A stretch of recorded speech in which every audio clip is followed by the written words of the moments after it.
Everyone, मैं समीश पाले, lecturer in mechanical engineering department NIT polytechnic Nagpur आप सबका स्वागत करता हूँ इस वीडियो लेक्चर सीरीज़ में, जो कि बेसिक मैकेनिकल इंजीनियरिंग कोर्स के लिए, जो second semester diploma in electrical engineering students के लिए। तो इस कोर्स में अपन अपना चैप्टर नंबर 2 स्टार्ट किए थे, जिसका नाम था IC engine and gas turbine, जो कि 14 मार्क्स के लिए MSBT थ्योरी एग्ज़ाम में पूछा जाता है। और इस चैप्टर का जो कोर्स आउटकम है वो है check the broad base working of diesel engine and gas turbine. तो ये चैप्टर कंप्लीट होने के बाद में आप डिफरेंट डीजल इंजन जो है उसकी वर्किंग और जो डिफरेंट गैस टरबाइंस होती है उसकी वर्किंग आप जान पाओगे। दैन नेक्स्ट आज का जो अपना टॉपिक है वो है फॉल्ट्स इन IC इंजन। इसके पहले वाले वीडियो लेक्चर में भी अपन ने फॉल्ट्स इन IC इंजन ही पढ़े। तो वो जो फॉल्ट्स पढ़े हैं वो कुछ फॉल्ट्स अपने को दिए थे, उसके अपने कॉजेज़ उसके रेमेडीज़ देखे। तो आज बचे वाले जो इंजन के अंदर में जो फॉल्ट्स आते हैं और जो उसके कॉजेज़ और जो रेमेडीज़ रहेंगी वो आज के वीडियो में अपन देखने वाले हैं। तो आज का टॉपिक स्टार्ट करने के पहले अपन देख लेते हैं कि लर्निंग आउटकम क्या है आज के वीडियो लेक्चर का। तो after completion of this video lecture learner will be able to, ये वीडियो लेक्चर कंप्लीट होने के बाद में जो आप लर्नर लोग हो वो क्या सीखेंगे, suggest the different causes and the remedial measures in IC engine. जो भी अपने फॉल्ट्स आ रहे हैं IC इंजन के अंदर में, वो फॉल्ट्स को रिमूव करने के लिए डिफरेंट कॉजेज और उसके रेमेडियल मेजर्स आप सजेस्ट कर पाओगे।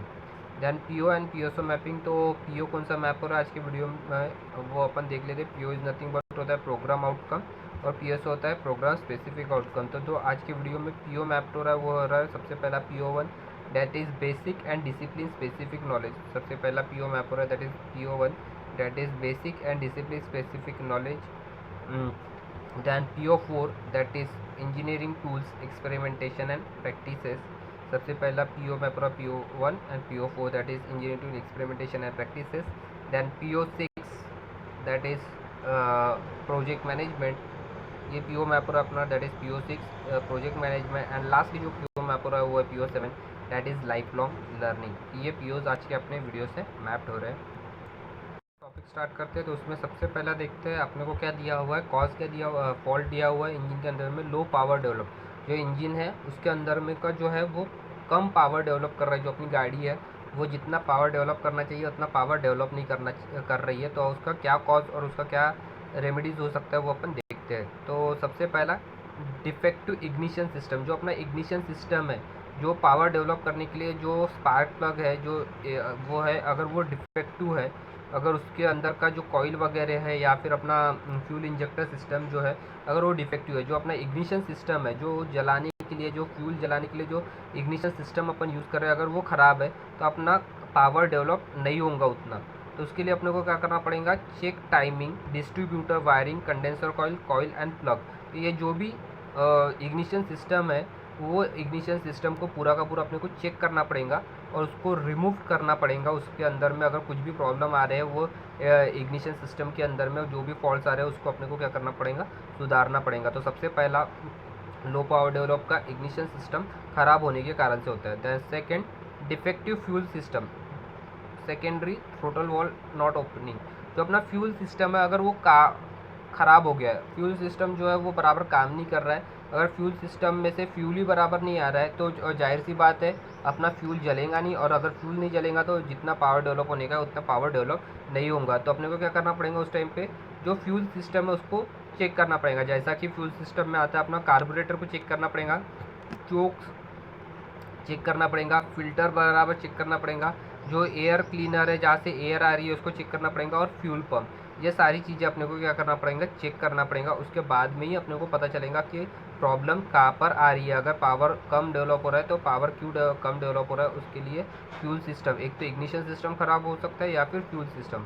अगर ये दोनों बराबर है तो उसके बाद में हो सकता है throttle valve not opening fully, जहाँ से अपना फ्यूल एयर फ्यूल मिक्सचर जो है वो सिलेंडर के अंदर में जो आता है, अगर वो वॉल बराबर ओपन नहीं हो रहा है, वो वॉल अगर बराबर ओपन नहीं हो रहा है, अगर वो वॉल ओपन नहीं होगा बराबर, तो जाहिर सी बात है एयर फ्यूल मिक्सचर पूरा का पूरा अंदर आएगा नहीं, और पूरा का पूरा अंदर आएगा नहीं तो अपना इंजन बराबर काम नहीं करेगा। तो अपने को वो वॉल ओपन होना चाहिए बराबर। उसके लिए जो उसके लिंकेजेस है, जो उसमें लिंकेजेस कनेक्टेड है, वो लिंकेजेस पूरे के पूरे अपने को क्या करना पड़ेगा, बराबर एडजस्ट करना पड़ेगा। Then restricted exhaust.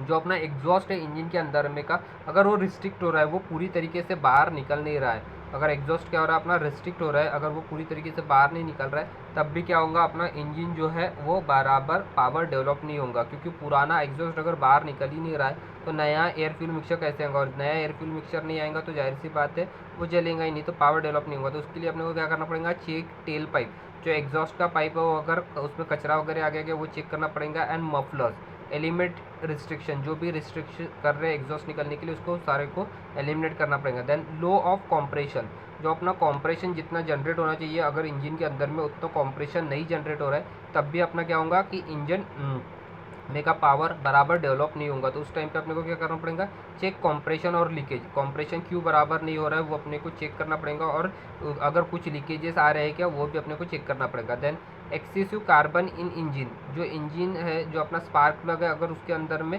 Excessive carbon deposit हो गया, और एक्सेसिव कार्बन डिपॉजिट हो गया तो अपना स्पार्क प्लग काम करना बंद कर देता है। इस कारण से अपने को क्या करना पड़ेगा, इंजन करना सर्विसिंग करना पड़ेगा इंजन की, अगर उसमें कार्बन डिपॉजिट हो गया तो। देन डिफेक्टिव वॉल एक्शन, जो अपना वॉल है अगर वो बराबर काम नहीं कर रहे, जो इनलेट और एग्जॉस्ट वॉल है वो बराबर काम नहीं कर रहे, कुछ अपने कभी भी पूरा ओपन नहीं हो रहे या फिर ज़्यादा देर ओपन रह रहे हैं, तभी भी अपना फ्यूल पावर जो डेवलप हो रहा है बराबर डेवलप होगा नहीं। तो अपने को ये डिफेक्टिव वॉल एक्शन को भी क्या करना पड़ेगा, रिमूव करना पड़ेगा। तो check with compression, leakage vacuum tester, ये सारी चीज़ें अपने को वॉल को चेक करना पड़ेगा। Then excessive rolling resistance from low tyres, dragging brakes, wheel disalignment etcetera, अगर अपना जो गाड़ी के टायर्स घिस गए हैं, 10 बार अपन ब्रेक मार रहे हैं, जो व्हील का मिसअलाइनमेंट हो गया उसके कारण से भी पावर पर पूरी तरीके से डेवलप नहीं हो पाता है। तो अपने को ये जो भी डिफेक्टिव कॉजेस है व्हील अलाइनमेंट वगैरह के, ये अपने को चेंज करना पड़ेगा। और लास्टली आता है हैवी ऑयल, जो अपना ऑयल जो अपन गाड़ी के अंदर में यूज़ कर रहे हैं उसका जो ग्रेड है वो ज़्यादा ग्रेड का अपन यूज़ किए, जो इंजन के लिए जो चाहिए ग्रेड, तो वो इंजन के लिए जो ऑयल का ग्रेड चाहिए, अगर वो ऑयल वो ग्रेड का ना यूज़ करके अपन ज़्यादा ग्रेड का अगर यूज़ कर लिए, तब भी अपना पावर बराबर नहीं डेवलप होगा। तो अपने को क्या करना पड़ता है, यूज़ करेक्ट ऑयल, अपने को जो करेक्ट ऑयल है, जो करेक्ट ऑयल का जो ग्रेड है जो इंजन का जो चाहिए अपने को, वही ये अपने को यूज़ करना चाहिए। तो ये हैवी ऑयल को अपने को यूज़ नहीं करना चाहिए। दैन नेक्स्ट पिस्टन सीज, जो अपना इंजन है, कभी कभार अपन बोलते हैं कि अपना इंजन ब्लॉक हो गया या इंजन बंद हो गया है, पिस्टन सीज हो गया है, तो वो क्यों होता है पिस्टन सीज, वो अपन देखते हैं। तो due to over heating, mainly जो अपना पिस्टन सीज होता है वो काय के कारण से होता है, इंजन ओवर हीटिंग के कारण से। और इंजन क्यों ओवर हीट होता है ये अपन ने इसके पहले वाली वीडियो में देखे थे कि इंजन ओवर हीटिंग होने के कारण क्या है। तो इंजन ओवर हीट अगर बहुत ज़्यादा इंजन ओवर हीट हो गया तो जाहिर सी बात है वो पिस्टन जो है उसको सीज कर डालता है। अगर इंजन अपना बहुत ज़्यादा ओवर हीट हो गया तो उसको क्या करता है, वो सीज कर जाता है। तो अभी इंजन ओवर हीट नहीं होना चाहिए, तो उसके कॉजेज़ मैंने इसके पहले वाले वीडियो में अपन ने देखे थे, ओवर हीटिंग ऑफ इंजन, इसमें भी अपन बता देता हूँ मैं। तो क्या है, सबसे पहले तो combustion devolve to be corrected, जो कंबशन हो रहा है इंजन के अंदर में वो बराबर करेक्टेड होना चाहिए। Replace bent oblique block oil injection pump, जो ऑयल का सर्कुलेशन वाला जो पंप है अगर उसमें बेंट आ गया या फिर ब्लॉकेज आ रहे हैं तो उसको रिप्लेस करना चाहिए। Installation of piston in correct position, जो अपना पिस्टन है वो बराबर करेक्ट पोजीशन के ऊपर में इंस्टॉल रहना चाहिए।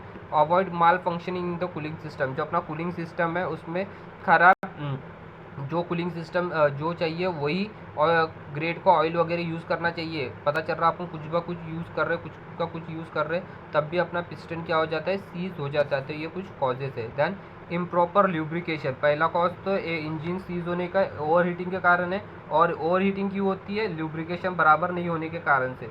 तो सेकेंड कॉज जो है पिस्टन सीज होने का, इम्प्रॉपर ल्यूब्रिकेशन अगर बराबर नहीं है तब भी अपना पिस्टन क्या हो जाता है, सीज हो जाता है। तो इम्प्रॉपर ल्यूब्रिकेशन रहेगा तो अपने को उसको यूज़ करने के लिए क्या करना पड़ता है, use good quality of fuel, अपने को फ्यूल जो क्वालिटी है वो अच्छे क्वालिटी का यूज़ करना पड़ेगा। Use best quality of lubricant oil, जो ल्यूब्रिकेशन के लिए जो अपन ऑयल यूज़ कर रहे हैं उसका बेस्ट क्वालिटी वाला यूज़ करना पड़ेगा। कीप कूलिंग फिन्स क्लीन, जो अपना कूलिंग सिस्टम है उसमें जो फिन्स वगैरह लगी हुई है क्लीन। या check cooling system water pump, जो अपना कूलिंग सिस्टम है जो वाटर पंप वगैरह है उसको अपने को हरदम चेक करते रहना पड़ेगा कि वो बराबर काम करे। तो पिस्टन सीज होने के ये यहाँ पे कुछ कॉजेज और यहाँ पर रेमेडीज दिया हुआ है। क्लियर है।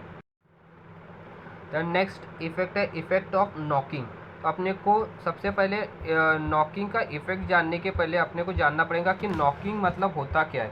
तो नॉकिंग क्या होती है, जब भी इंजन के अंदर में जो अपना इंजन है उसके अंदर में अगर कभी कभार अपने को आवाज़ आती है, कीर कीर करके आवाज़ आती है, जो अपना इंजन है उसके सिलेंडर के अंदर से कट कट करके आवाज़ आती है, तो उस वाली चीज़ को बोलता है नॉकिंग। अभी नॉकिंग क्यों होती है, क्योंकि जब अपन इंजन के अंदर का जो फ्यूल है उसको अगर अपन जला रहे, इंजन के अंदर का जो फ्यूल है उसको जला रहे, यहाँ से अपन ने मैंने इंजन के अंदर के फ्यूल को जलाया, तो ये कहा होगा यहाँ पे स्पार्क प्लग लगा है, तो इधर का एयर फ्यूल मिक्सर जल रहा है। पर कभी कभार होता है कि ये जो पीछे वाला पोर्शन है इंजन का, जो पीछे वाला पोर्शन, यहाँ का टेम्परेचर ज़्यादा होने के कारण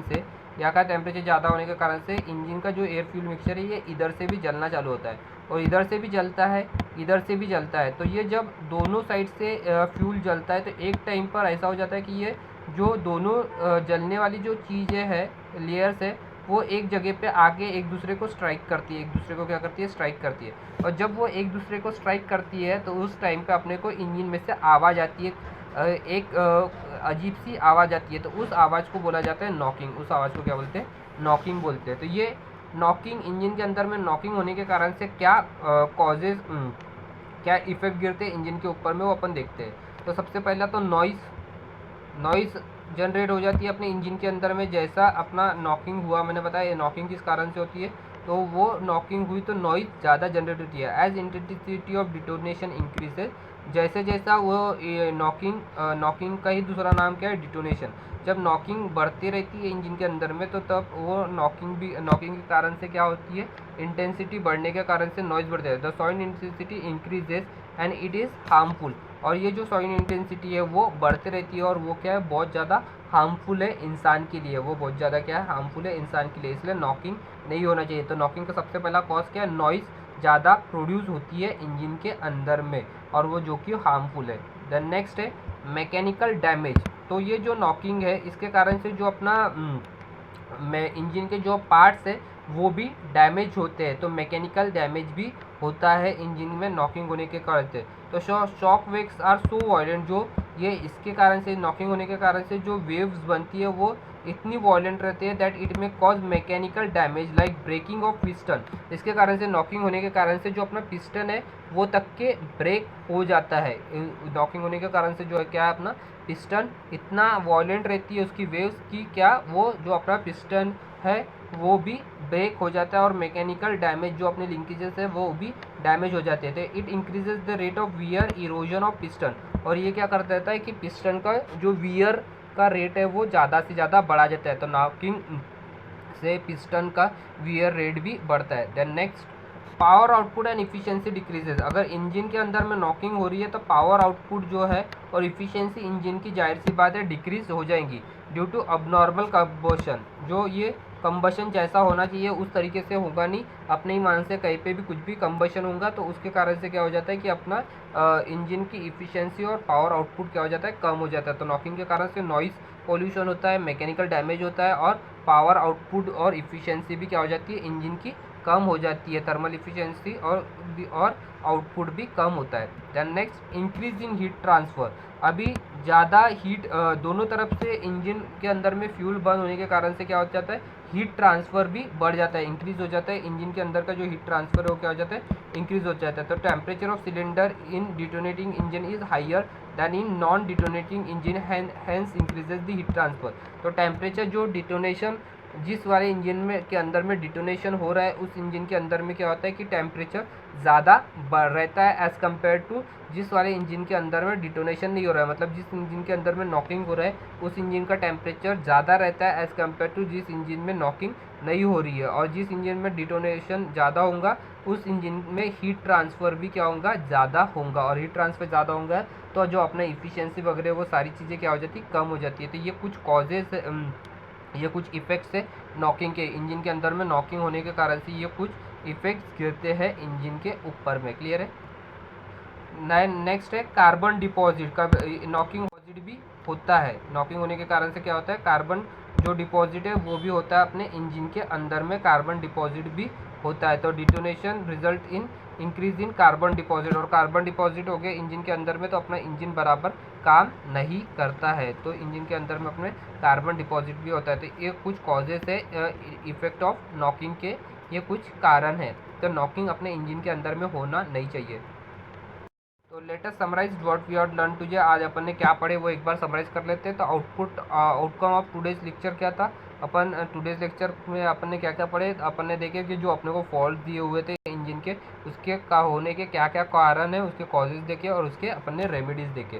then PO and POSO mapping. तो कौन सा पीओ मैप हो रहा है अपने आज की वीडियो में। सबसे पहला मैप हो रहा है PO1, then PO4, then PO6 and PO7। तो ये आज की वीडियो में ये 4 POs आपके मैप हो रहे थे। तो थैंक यू वेरी मच। अगर किसी को भी कुछ भी डाउट है आज के वीडियो से रिलेटेड तो आप मुझे डायरेक्टली कांटेक्ट कर सकते हैं। नेक्स्ट वीडियो में अपन इंट्रोडक्शन टू गैस टरबाइन पढ़ने वाले। तो जैसा कि मैंने बताया था कि ये जो चैप्टर है ये 2 पार्ट में डिवाइडेड है। पहला पार्ट अपना आईसी इंजन से रिलेटेड रहेगा और दूसरा पार्ट अपना गैस टरबाइन से रिलेटेड रहेगा। तो आज तक के जो वीडियो थे ये सारे वीडियो अपने रिलेटेड टू आईसी इंजन थे, मतलब इंजन से रिलेटेड, इंटरनल कंबशन इंजन से रिलेटेड है। इसके बाद के जो वीडियो रहेंगे वो अपने गैस टरबाइन से रिलेटेड रहेंगे। तो नेक्स्ट वीडियो लेक्चर में अपन गैस टरबाइन क्या होता है उसका इंट्रोडक्शन देखने वाले हैं। Till then keep learning. Thank you very much.